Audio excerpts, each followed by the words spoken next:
Salve, muito boa noite. Mais uma vez, o Frente a Frente, direto dos estúdios da Rede Vida, aqui em Brasília, falando de política. Afinal, a política é que faz a sua vida, né? Que define o seu aluguel, a escola do seu filho, enfim, o que fazer no seu trabalho.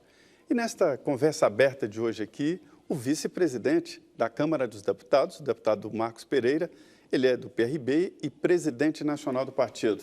Tem experiência política, já foi ministro da Indústria e Comércio Exterior e agora está num cargo muito importante na Câmara dos Deputados. Tudo passa ali pela mesa diretora da Câmara dos Deputados, ele é o primeiro vice-presidente. Por exemplo, o senhor que presidiu aquela sessão, que eu achei até surpresa, né? O presidente Rodrigo Maia estava nos Estados Unidos e o senhor presidiu a sessão que convocou o ministro da Educação, o Abraham Weintraub. Como é que foi aquela organização e aquela articulação para convocar o ministro? Olha, o deputado Orlando Silva, do PCdoB de São Paulo, apresentou um requerimento, havia essa insatisfação da oposição pelo corte no orçamento das universidades públicas, das universidades federais e dos institutos federais, é um corte substancial. A forma como o Ministério, como o ministro verbalizou esse corte não foi bem recebido pela oposição e também pelos partidos de centro no Congresso Nacional. Provocou inquietação porque o ministro disse que ia cortar os recursos para acabar com a balbúrdia nas universidades. Então, evidentemente que nós sabemos que o motivo não é esse, o motivo, e ele explicou isso na sessão que nós tivemos na semana passada, era o contingenciamento por conta do déficit público, por conta do orçamento da União, que está realmente apertado. Mas a forma como ele vocalizou, isso gerou essa inquietação, não só na oposição, mas nos partidos, nos demais partidos, nos demais parlamentares. E o deputado, então, Orlando, apresentou o requerimento no Colégio de Líderes, que ia apresentar ao plenário, e por ampla maioria, apenas 2 líderes foram contrários, o líder do PSL, por certo, que é o partido do presidente, do partido do governo, e o líder do Novo. Os outros todos foram favoráveis. E eles mantiveram a posição no plenário. Né? Exatamente. Todos foram favoráveis a pautar o requerimento e a votar o requerimento. Tanto que, por 307 votos a 82, nós conseguimos aprovar a convocação e o ministro veio na quarta-feira, no dia seguinte, para prestar os esclarecimentos.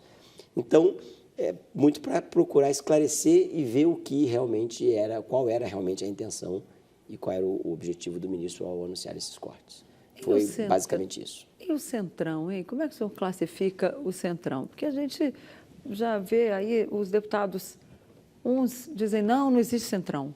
Outros falam, não, existe Centrão mesmo, tem uma turma aí que quer negociar uma coisa ou outra ali com o governo. Existe ou não existe esse Centrão que fica ali com a faca no pescoço do presidente Jair Bolsonaro, dizendo, ou me dá um cargo, nós vamos votar contra o governo? Não existe Centrão. Isso é uma construção, infelizmente, eu acho que mal explicada. E da mídia, aí eu tenho que ser muito... Pedir até desculpa e licença, mas eu tenho dito isso para jornalistas. Nós também já estamos acostumados, a mídia sempre leva a culpa de tudo. Não é, Denise, que a mídia leva a culpa. É que, assim, quem criou a palavra Centrão? Quem disse? Isso veio da mídia. Tem os partidos de centro, como são a quantidade razoável, aí colocaram no aumentativo, Centrão. Mas não existe um bloco formal, não existe bloco informal. O que existe é diálogo. Nós conversamos com todos. Como eu disse agora há pouco, eu conversei ao tratar do tema da presidência interina que fiquei na semana passada, praticamente a semana inteira, de domingo até quinta-feira, quando o presidente Rodrigo Maia retornou ao Brasil. Eu conversei com todos os partidos, conversei com o PT, conversei com o PCdoB, com o PSB, com o PDT, os partidos da oposição, e conversei também com os partidos de centro e com o partido do governo. Por quê? Uma casa de colegiado, se não for com diálogo, as coisas não avançam. Mas esse termo então, Centrão... Assim, eu rejeito a palavra Centrão. Chegou lá da Constituinte, né? Foi criado na Constituinte. Houve um momento ali durante o processo de formação da Constituição, agora de 88, né, em que a esquerda estava unida, ganhando tudo, aí houve ali uma liderança do Fiuza, até do Afif Domingues também participou, e se criou um grupo ali unindo o centro e a direita, para mostrar que a esquerda não estava tão dominando. E assumiram esse nome, Centrão mesmo, e colocava a maioria no plenário. A origem é basicamente disso aí. Ressuscitaram, então, o nome, E o né? incrível, deputado, que se houver uma análise fria do resultado da eleição, o derrotado foi o centro, o centrão, porque ganhou o presidente Jair Bolsonaro pela direita, apoiado pela direita, pelos liberais e conservadores, e o segundo turno quem ganhou foi o PT com a esquerda, e o centro foi derrotado. E hoje o centrão, esse centro, é que manda na Câmara. É correto? Quem é que manda na Câmara? Não, quem manda na Câmara é a maioria. E quem é essa maioria? A maioria é quem tiver realmente... Por exemplo, esse tema específico da convocação do ministro, formou-se maioria com a esquerda e com o centro. Aí é que a maioria Sempre está vai- sendo sempre formada vai- e na Previdência. sempre vai- na Previdência vai ser vai o ser centro formada com a com o direita. centro com a direita. Depende da pauta, depende do tema. Ali Ou seja, é cada o centro dia a sua comanda, agonia. O centro comanda o Congresso, né? Para que lado? Porque ainda mais o DEM está porque nas duas casas, o Davi Alcolumbre no Senado, o Rodrigo Maia na Câmara. Porque o centro, vamos dizer assim, dialoga, tem capacidade de dialogar, tem capacidade de avançar e tem capacidade de recuar. E tem votos, né? E tem votos. Então, tem lideranças. Você não pode deslegitimar as pessoas e a liderança das pessoas. O Congresso está gostando? O Congresso também foi eleito. O Congresso Congresso foi eleito, queira ou não queira, goste ou não goste, essas são as pessoas que estão ali, que a sociedade elegeu, que tiveram votos também. Não foi só o presidente Bolsonaro que foi eleito, não foram só os Claro, deputados do deputados, PSL que senadores foram também eleitos. O Congresso Nós como temos um que todo. respeitar as minorias também, nós temos que respeitar as posições, posso não concordar, mas tenho que respeitar as posições da esquerda. Veja você, você falava do PT e do candidato Fernando Haddad, ele teve 47 milhões de votos. E dos 513 deputados, nós temos aproximadamente 140 que são de partidos de centro-esquerda, centro-esquerda para a esquerda. Nós temos que respeitar. Eles PT representam, elegeu o maior número. eles representam legitimamente pessoas da sociedade. Então, eu não posso querer atropelar essas pessoas. E não é querendo atropelar que se vai avançar. E esse peso e contrapeso, esse freio e contrafreio, tem que existir, porque ninguém no Estado democrático de direito, absolutamente ninguém, pode ser soberano. O Congresso... Porque se quiser ser soberano, então não pode ser democracia.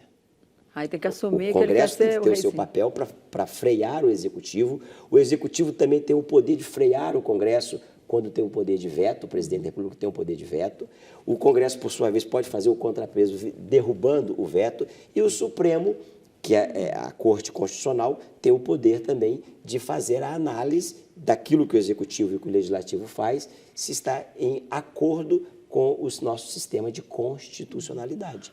Isso é democracia. Se nós não estamos dispostos a conversar e a dialogar e a sentar, nós estamos, então, caminhando para fora da democracia. Não é isso que o Congresso quer e não é isso que o Congresso vai permitir que se faça.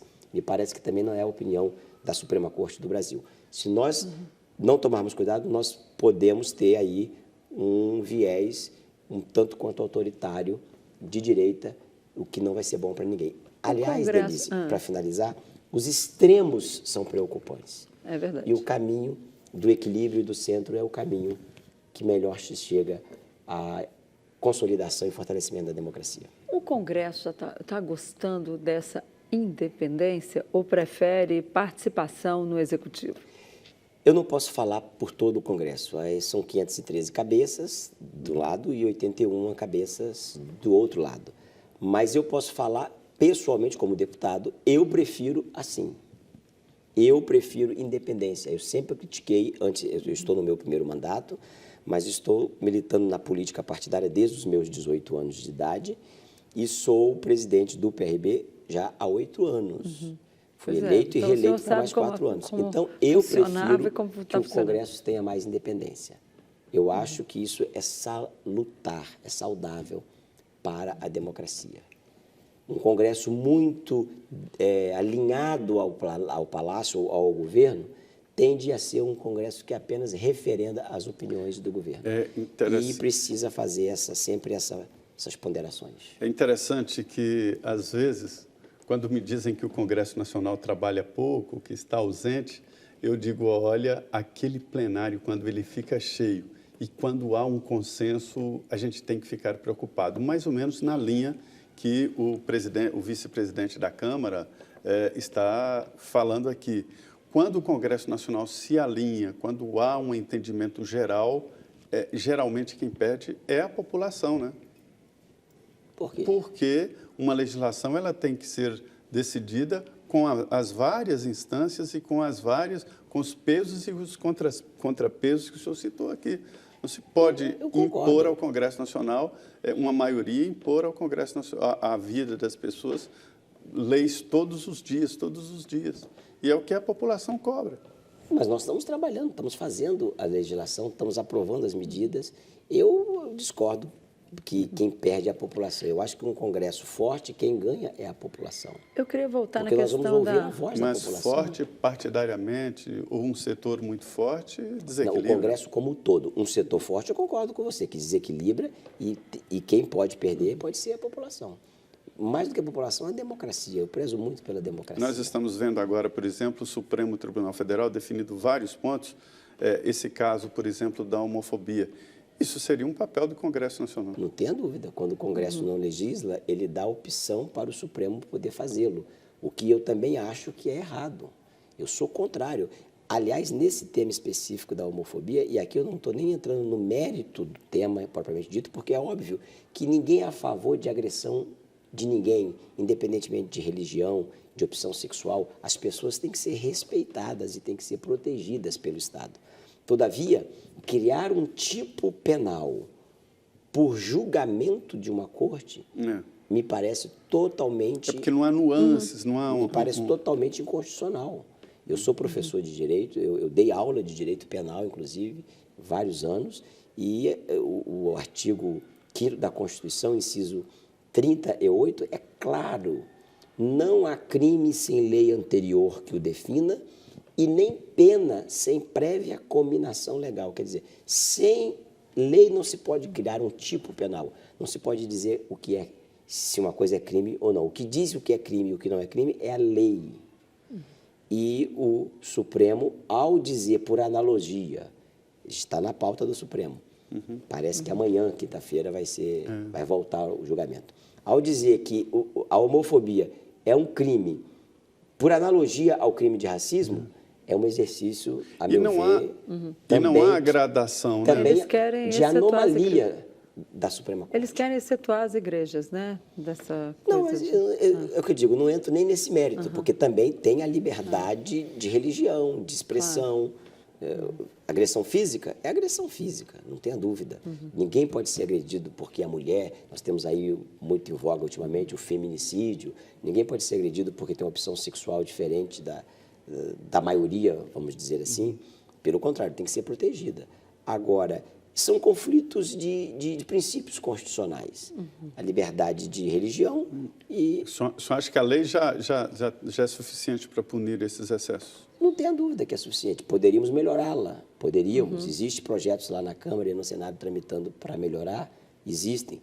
Mas hoje nós já temos meios suficientes de coibir. O que poderia fazer é criar uma agravante ou uma qualificadora, e aí são termos técnicos do direito, para o caso de a pessoa ter sido agredida ou ofendida por opção sexual. Pode melhorar. Mas o sistema penal brasileiro hoje, o Código Penal, o Código de Processo Penal, a nossa Constituição já protege essas pessoas. Eu queria voltar na questão da 870. O senhor falou que o presidente tem todo o direito, devia ser assim, o presidente montava lá o governo de acordo com o que ele queria, número de ministérios e tal, e ficava assim mesmo. Mas então, se é assim, por que o Congresso foi tirar o COAF das mãos do ministro Sérgio Moro e devolver para a Fazenda? Se é uma coisa que cabe ao presidente. Eu sou favorável, pessoalmente... Não é contraditório? E aí não é um discurso contraditório esse? Não é contraditório. Votar para tirar o COAF do Ministério do Sérgio Moro, da Justiça, e ao mesmo tempo dizer, não, o presidente cabe a ele definir o governo como ele quer? O que eu digo. O que eu acho que deveria ser, vamos voltar um pouquinho para que não haja confusão. Tá bom. O que eu acho que deveria ser é que o presidente poderia ter liberdade de montar o seu ministério da forma que ele quisesse, que ele achasse melhor. Isso não estou falando do presidente Jair Bolsonaro. Estou falando do presidente da República, seja ele quem for. Não precisaria, a meu ver, passar pelo Congresso. O presidente poderia fazer por decreto. Agora, já que não é assim, já que passa pelo Congresso, esse tema por outro lado também, Denise, é importante entender que o Congresso tem um papel também de fiscalizar o Executivo e de fazer os contrapontos. Esse decreto do presidente, se alguma coisa pudesse ser visto que está em desarmonia com a Constituição, o Congresso também tem o dever de corrigir, como fez naquele decreto que ampliou as armas. Que ampliou o sigilo. O sigilo. Como poderia fazer agora dos ultrasecretos, como poderia fazer agora nessa questão das armas. Foi feito pelo general Mourão quando estava no exercício. Então, ninguém é soberano, repito. Aí, explicando a questão do COAF. O COAF, ele, na maioria dos países do mundo, ele é na economia.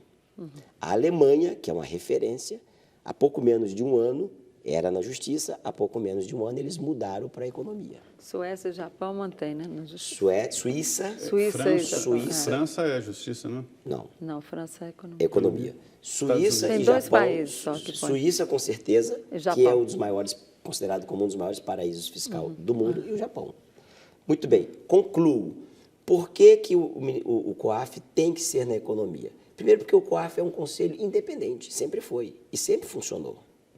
Segundo, fala-se muito do ministro Sérgio Moro, que tem uma qualificação e qualidades exemplares e uma pessoa de respeito por todos nós e pelo Brasil.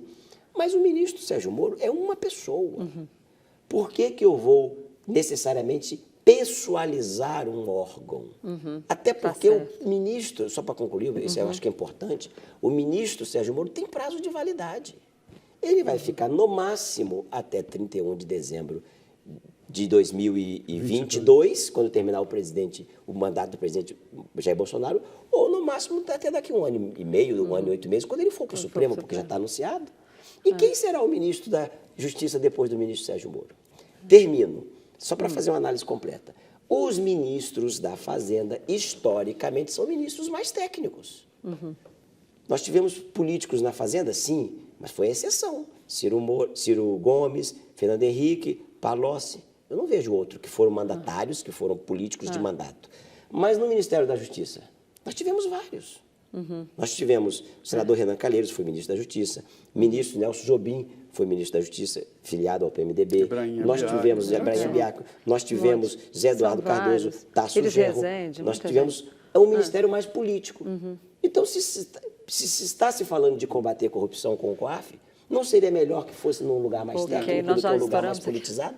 Nós já estouramos esse bloco. Desculpa. De nada, mas é um tema complexo que precisa ser explicado. Com certeza. Nós vamos agora para mais um intervalo. Voltamos em 2 minutos com o vice-presidente da Câmara, deputado Marcos Pereira. Vamos tratar da questão das armas, o decreto das armas. Já que ele foi um decreto, vem esse assunto aí para você, para ele esclarecer aqui para nós. Obrigada. Até daqui a 2 minutos.